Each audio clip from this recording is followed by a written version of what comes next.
Assalamualaikum warahmatullahi wabarakatuh. Untuk kelas 7 kita masuk ke materi baru. Kalau kalian udah dapat buku paketnya bisa dibuka bab 2 yaitu tentang interaksi sosial. Nah, pertama-tama kita bahas dulu dari definisi. Kemarin kita kayaknya udah bahas ya di pertemuan sebelumnya di bab 1 bahas dulu tentang interaksi, tapi bukan interaksi sosial, hanya saja interaksi antar ruang. Nah, sebenarnya nggak jauh beda, cuman beda objeknya saja. Kalau interaksi antar ruang objeknya adalah letak geografis, astronomis, dan sumber daya alamnya. Kalau interaksi sosial sendiri, objeknya atau yang dilihat itu adalah masyarakat atau hubungan antar masyarakat kayak gitu. Jadi interaksi sosial itu adalah merupakan hubungan timbal balik antar individu dengan individu, individu dengan kelompok, ataupun kelompok dengan kelompok. Jadi gampangannya interaksi sosial itu adalah hubungan timbal balik ya. Kemudian untuk terjadinya interaksi sosial itu ada syaratnya. Syaratnya ada dua, ada kontak sosial dan komunikasi. Kalau kontak sosial itu kita gampangannya itu tindakan pertemuan baik secara yang langsung ataupun tidak langsung. Contohnya kalau yang langsung apa Bu? Contoh yang langsung ya kita ketemu langsung, jabat tangan, kemudian ngobrol, atau ada pembicaraan kerja kelompok, itu yang kontak sosial langsung. Kalau yang tidak langsung apa contohnya? Contohnya yang tidak langsung itu misalkan kita kirim pesan ke teman kita lewat WhatsApp, lewat Facebook, ataupun lewat email. Nah, itu kontak sosial yang sifatnya tidak langsung, jadi menggunakan perantara. Kemudian komunikasi. Jadi syarat yang kedua itu adalah komunikasi. Komunikasi itu adalah penyampaian berita ataupun informasi. Jadi kalau kita mau terjadi suatu interaksi sosial harus ada komunikasinya. Nggak bisa kita diem-dieman aja. Kalau diem-dieman berarti tidak terjadi interaksi.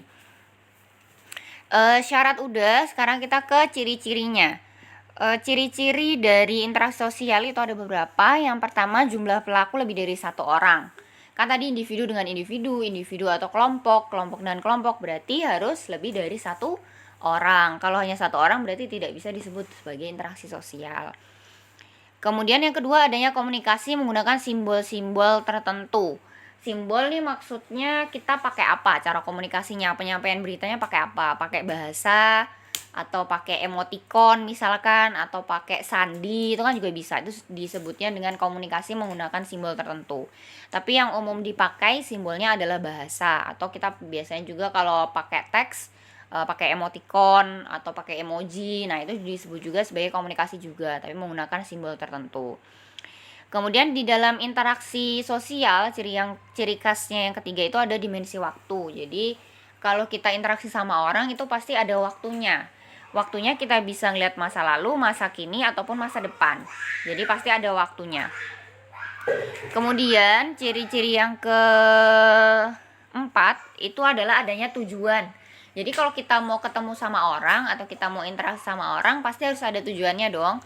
Kita mau ngapain? Misalkan Nisa mau ketemu sama Davira, itu kan pasti ada tujuannya dong, ada maksudnya. Maksudnya apa? Maksudnya mau ngerjain PR, mau ngobrol, atau mau main sama-sama misalkan. Jadi punya tujuannya. Kemudian tadi ciri-ciri, kemudian ada faktor. Nah, faktor yang mempengaruhi interaksi itu ada imitasi, kemudian ada sugesti, identifikasi, dan simpati. Ibu jelasin satu-satu. Kalau imitasi ini itu tindakan orang meniru orang lain.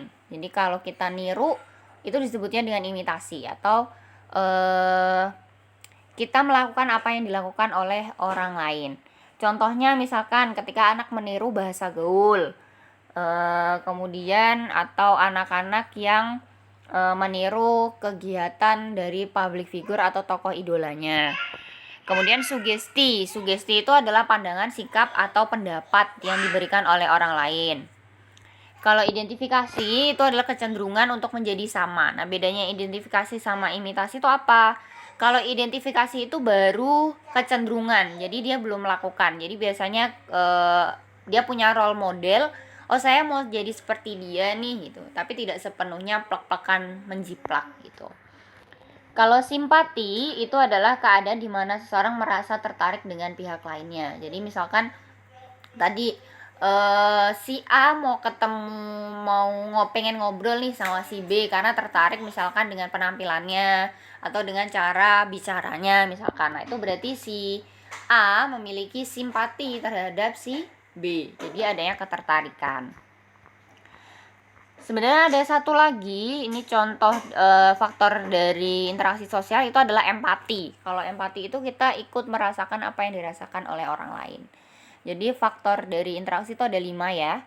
Ada imitasi, ada empati, ada simpati, ada sugesti, dan ada identifikasi. Nanti bisa ditambahkan. Nah, itu penjelasan dari Ibu. Semoga bisa dipahami. Apabila ada yang kurang jelas bisa ditanyakan. Wassalamualaikum warahmatullahi wabarakatuh.